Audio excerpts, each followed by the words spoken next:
of Wisconsin-Milwaukee, representing the Scale Up Milwaukee launch team. With me today is Dan Isenberg and Ugo Nwagbaraocha from Diamond Disc International. We're here today to talk about the Scale Up Milwaukee Scalerator. So I'm going to turn it over to Dan to kind of kick things off, and we'll go from there. Dan?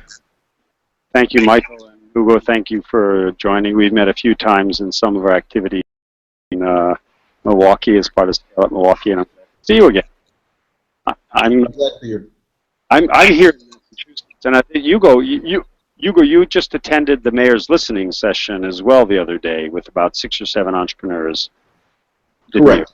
Yes. I saw you on video. Everyone should take a look at that video. It was really cool. Everyone talked for a minute about that event, and Mayor Tom Barrett. It was a very informal, engaging kind of session. So thank you. So we are launching, in the context of this proof of concept phase of Scale Up Milwaukee, something we're calling a Scalerator. I've told everyone I don't really like the name Scalerator. We just can't think of anything better yet. So I think it's stuck. And the application is already open. You can go onto the Scale Up Milwaukee website and click and apply. It's the companies, the ventures that we're targeting to participate in the scale, which is free, by the way. It's free. It's a 2-month pilot Scalerator program.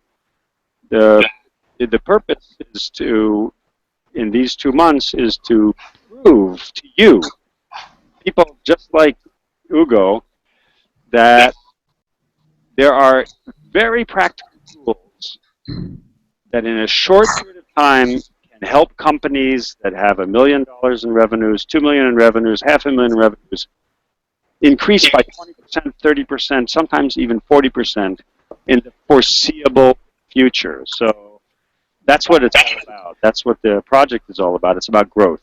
So Ugo, feel free to ask any questions or help me dive into any aspects of the Scalerator that you'd like me to dive into. Well, obviously, as a small business owner, one of the things that we have to do is we have to be very strategic. We have limited resources, limited capital to work with, and there's there are a lot of people who have good intentions, but unfortunately fail to deliver the results. So after a while, as a small business owner in Milwaukee, you become jaded and you become very skeptical. So as a small business owner, one of the first things I want to look at is when I'm looking at, and I've been very impressed with what I've seen so far by yourself and also from the mayor's office. I've been seeing a lot of great energy, great positive attitudes. But at the end of the day, we want to know, is this going to be a good utilization of my time as a small business owner? And could you kind of address that, please? Let's talk about how the time commitment. It's a 2-month. It's not a time commitment of 2 months. It'll take place over a 2 months, starting September 19th, over a 2-month period of time, a little bit less. And we're talking about four 2-day intensive workshops and some individual sessions, remote sessions, and other kinds of sessions in between an hour to 2 hours a week of specific sessions, and there'll be some homework. So it's the kind of thing, it's like, in that sense, an executive mini MBA that you can continue working. And it's really a question of priorities, not whether it's possible to spend the time, or this is the best use of your time. Of course. What we've seen, we've done this in a few other cases, and let me tell you who the faculty are. In addition to working with each other to help each other figure out very specific ways to grow, we're bringing in a Professor Vinny Oniema, who's from Babson. They're all from Babson College. He is a professor of marketing and just wrote the best-selling Harvard Business Review article on how entrepreneurs sell. Wow. And his 2 sessions are going to be focused very much on, and he's going to be pushing people hard. The participants are going to be sweating. Is how do you increase your sales in the next week, in the next month, in the next 3 months? So those will be his 2 sessions, and he's going to give you a lot of homework to do. It's all going to be homework on how do you organize your sales, how do you improve your selling process, how do you close the deals, how do you get paid. Those are the things that you build a sales pipeline? How do you manage the pipeline? How do you build a sales team? Compensation for salespeople, channel management, all these, what we think are very, very practical. The second, so that's 50%. Sure. Another 25% is less charm. Another one of my esteemed colleagues who's been himself a businessman, he's been a banker, and he's one of the most revered professors at Betts, and he'll be talking, it's called entrepreneurial finance, this topic, but it's not just about raising money. It's how do you manage money when you're growing a business very rapidly, because that puts a lot of strain and challenges on companies. And the third, and it turns out that capital can come from lots of different sources, not just private equity or investment or banks. And the fourth session, the third faculty member is Dean Elaine Eisenman, who's a well-regarded expert on building companies, on building organizational platforms to grow. So these three areas, sales, finance, or entrepreneurial finance, and building an organization, in my experience, those are three areas that are quote-unquote low-hanging fruit for entrepreneurs who already passed the revenue stage. They know there's a product out there for them, but how do they get to be 2 times bigger, 3 times bigger? Not in 20 years, but in a year to 2 years.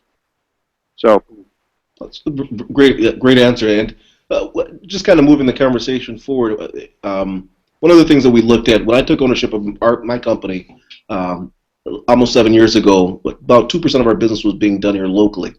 And we've really done a real big push to kind of move that needle up and build local relationships. That number's up about right now about 22%. And I think that kind of going back on the prior question, what I found, similar to myself, there are other minority and small business owners who've had success, but more of their success has been from out of state or even international.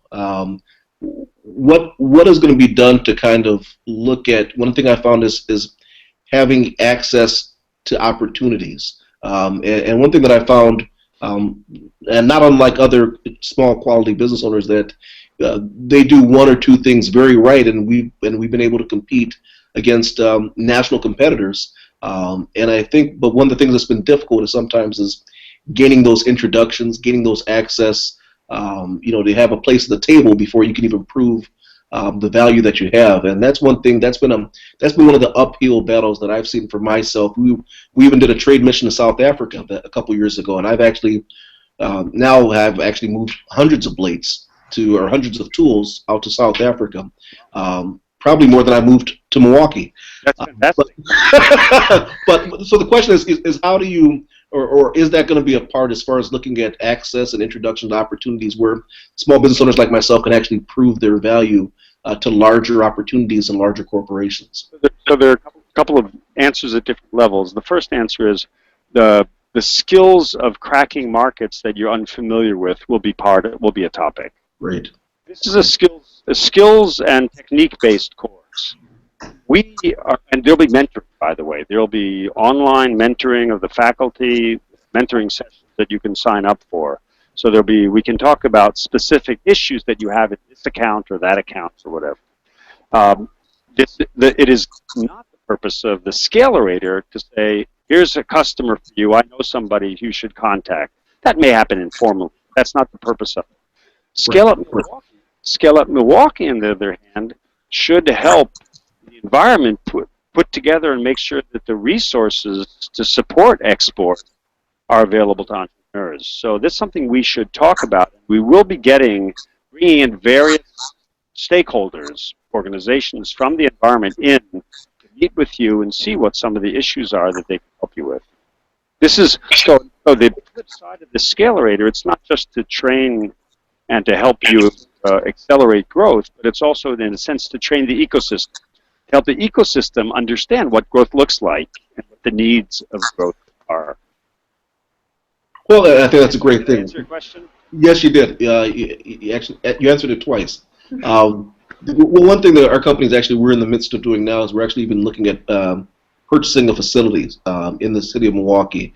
So, and I mentioned that to say simply, we're investing in the local economy, and I think that you have a lot of quality small businesses similar to myself who want to invest here locally, But I think obviously at the end of the day, it's got to make good business sense. So I think whenever you can actually, as you said, help grow the local economy and help build these relationships here locally, I think it helps anchor these companies here so that one day you don't see a minority business owner or a small business owner here one day and then gone the next. But I think it's really important to focus on companies who are investing in the local economy and actually want to grow jobs. I think what you're doing, from what I've seen, it looks like it can have some great long-term positive impacts, and I think that's what we're all here for. We're not here for the short term. Our obsession, the obsession of Scale Up Milwaukee, just as its name says, Scale Up, is growth. We are completely focused and obsessed on growth. It's not that it's easy, but it's hard to grow. You're competing out of the marketplace. But if we're successful, then this growth leads to lots of opportunities of all kinds. You can't grow a company without it leading to opportunities for investment, for local ties, for hiring better people, for training the people you have, all those kinds of things. So, last but not least, what do you think are some of the bigger or biggest benefits of your initiative compared to some of the other initiatives that, in my time and before my time, that may have come and may have had some limited success or may have faltered? I mean, what do you think some of the strengths or benefits why your initiative should prove to be more successful this time around? I'm not in a position to say too much about why other initiatives may not have lived up to their potential. I do know that the current initiatives in Milwaukee that we've met, one of our jobs is to help make them stronger. We're not trying to become a permanent part of the Milwaukee region. Our job is to leave, disappear, and make it better when we go. And so one of our core principles is to strengthen the local organizations, the BizStarts, the Startup Milwaukees, the Mikes, and so on. We listen also. We try to be very honest and listen to what people say. If is some way in which they're not doing as good enough a job as they could be doing, we try to work with them to realize that and to help them do better. That's our purpose. Because the ecosystem is a fabric. It's of all these things happening together. One of the things that's missing in Milwaukee, we hear from people like yourselves, is that there's not enough places where people can just network and meet other businesses very easily, meet the bigger businesses, the smaller ones, that hire professional services, and so on. So we're going to be doing things to help facilitate that as well. We have a number of initiatives. The Scalerator is just one. Any other questions that you think might be on the minds of your entrepreneur colleagues out there? I think there's tons of questions, but we don't have all day. But no, I think you answered some of the major questions. How would you measure success? And you were 100% right there. We do have a lot of great organizations and great initiatives that are currently working right now. How would you measure the success of what you're doing a year or 2 years down the road? I mean, are there any benchmarks that you guys are looking to accomplish? Yeah, if I think so. This phase, we call it a proof of concept phase, and it will end around the end of October, beginning of November. What I hope to do is, by that time, have enough excitement, enthusiasm. This alignment around growth is the essential element of entrepreneurship, and it's the essential focus of economic development in any region. It's growth. Our contribution, I hope, is that we will help generate the ability of companies to grow and the ability of the organizations to support that growth. What we've seen, and there are no promises here, but we've seen, for example, with our activities, that within a year to 2 years, you can actually see companies like yourselves hiring 5 to 10% more people, having 25 to 30% more sales, having new business partnerships signed and sealed, and having new financing. We've seen this very specifically in other environments that we've been working in. And from my point of view, those are the measurements of success. Correct, definitely.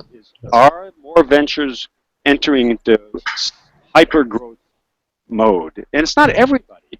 It's enough that 3, 4, 5% do it. But if 3, 4, 5% do it in a couple of years, then you begin to see a virtuous cycle kick in that, success breeds success in entrepreneurship. So you see more and more. Well, I'm sorry? Those are our measurements. Well, thank you very much, and I'm very excited about what I've seen. I'm very a high level of confidence from what I've seen, the events that I participated in so far, and the answers. I'm looking forward to getting a copy of your book and reading it real soon. Yeah, I'm very excited about what I've seen so far, and looking forward to it. I'm very confident and looking forward to seeing the results and helping to contribute any capacity that I can. Thank you, Ugo, and thank you, Michael. All right, thank you, gentlemen. And if you're interested in learning more about the Scalerator, please be sure to check out Scale Up Milwaukee on the web at www.scaleupmilwaukee.org. There you'll find the application process and all sorts of information about the Scalerator. I also want to thank the sponsors and partners with Scale Up Milwaukee. That's American Express Open, the Greater Milwaukee Committee, the City of Milwaukee, WEDA, the Wisconsin Economic Development Corporation, Entrepreneurship Policy Advisors, and the University of Wisconsin-Milwaukee. Ugo and Dan, thank you both for your time today. We appreciate it, and we'll talk again soon. Thank you, Dan. Thank you, Michael. All right, take care.